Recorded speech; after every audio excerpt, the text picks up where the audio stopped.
Madam. Hi. చూసారా 'నాని' గారి 'paradise'? చూసా. హ్మ్. మొత్తం నరకం చూపించి 'పారడైజ్' అని టైటిల్ పెట్టాడు. వామ్మో! ఎట్లా ఏంటండి అనిపించింది? అంత భయంకరంగా ఉందసలు. నాని హ్మ్. గారు కనిపించడం కన్నా గూడా అసల ఆ బీజీఎంతో చంపేశారు అనిరుద్ గారు. హ్మ్. యెస్. హ్మ్. కానీ అయ్యో!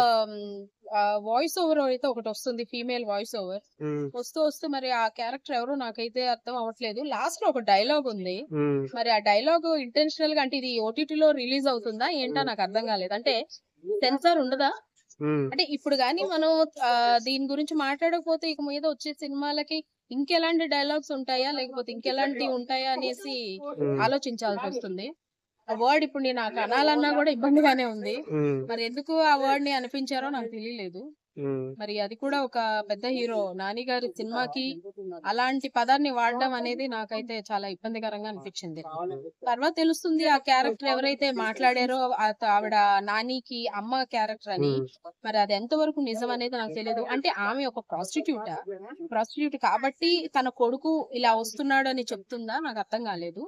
వెయిట్ అండ్ సీ ఏమవుతుందో. సో, ఆ క్యారెక్టర్‌లో అంత డెప్త్ ఉంటాదేమో ఎంత అని మీకు డెప్త్ ఉంటే అనిపించలేదా? మాత్రం అంత పెద్ద బూతు మాట ఒక లేడీ, హ్మ్. ఒక ఫీమేల్‌కి ఎవరైనా ఆ పదంతో అడ్రెస్ చేస్తేనే ఈరోజు అంటే ఇదివరకు ఈరోజు అనలేము. ఇదివరకు చాలా మనం అడిగే పరిస్థితి.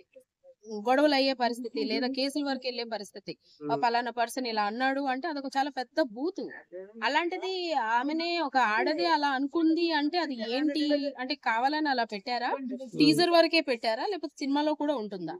ఇంతకుముందు 'దసరా' సినిమా చూసారా ఆయనది? చూసా. అందులో 'బ్యాన్ చూత్' అని ఒక డైలాగ్ ఉంటది. అప్పుడు మీకేమి అనిపించలేదా? ఆ! అది మనకి మన తెలుగు వాళ్ళకి తెలీదు గాబట్టి అర్థం కాలే. ఇప్పుడు మీరు అనే వరకు కూడా అక్కడ ఒక పదం ఉందనేది నేనే గుర్తించలేకపోయాను. హుహు. అనే ఉంటారు. బట్ నేను గుర్తించలేదు. అది కూడా ఒక పెద్ద బూత్ అనేది ఇప్పుడు తెలుస్తుంది. హ్మ్. బట్ ఈరోజు తెలుగులోనే అంత పెద్ద మాట అలాగ అనడం నాకు చాలా ఇబ్బందికరంగా అనిపించింది వినటానికి. హ్మ్. అంటే ఇప్పుడు మన పిల్లలు ఎలాంటి పదాలు వాడతారు నెక్స్ట్ జనరేషన్? సో, విజువల్ పరంగా ఎలా ఉందండి?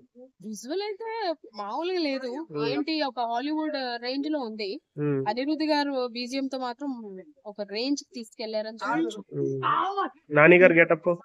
నాని గారు కూడా ఎలా ఉందంటే ఏమంటారు నార్మల్‌గా లేదండి. హ్మ్. గూస్ ఆయనసలు బంప్స్. నానియేనా? నాని గారిలాగా లేరు అసలు హ్మ్. చెప్తున్నాను కదా! నాని గారి లాగానే లేరాయన. ఓకే. అంటే ఇంత ట్రాన్స్‌ఫర్మేషన్ అనిపిస్తుంది. అంటే ఫుల్ మాస్‌లోకి వెళ్ళిపోయారా? ఇదేనా అతని ఒరిజినాలిటీ? హ్మ్. ఇప్పటి వరకు మామూలుగా నటించాలని నటించారా? అన్నట్టు అనిపిస్తుంది. ఓకే. సో, ఇంట్రెస్టింగ్ అయితే అనిపిచ్చిందా మీకు చూసిన తర్వాత? ఇంట్రెస్టింగ్‌గా అనిపించడానికి ఈ పదం అనేది నాకు ఓవర్‌లాప్ చేసింది. హ్మ్. ఏదైతే ఆ పదం వాడారో మీరక్కడే స్టక్ అక్కడ అయిపోయారు. నేను స్ట్రక్ అయిపోయాను. టు బీ ఫ్రాంక్ హ్మ్. నేను అక్కడే స్ట్రక్ అయిపోయా. ఓకే.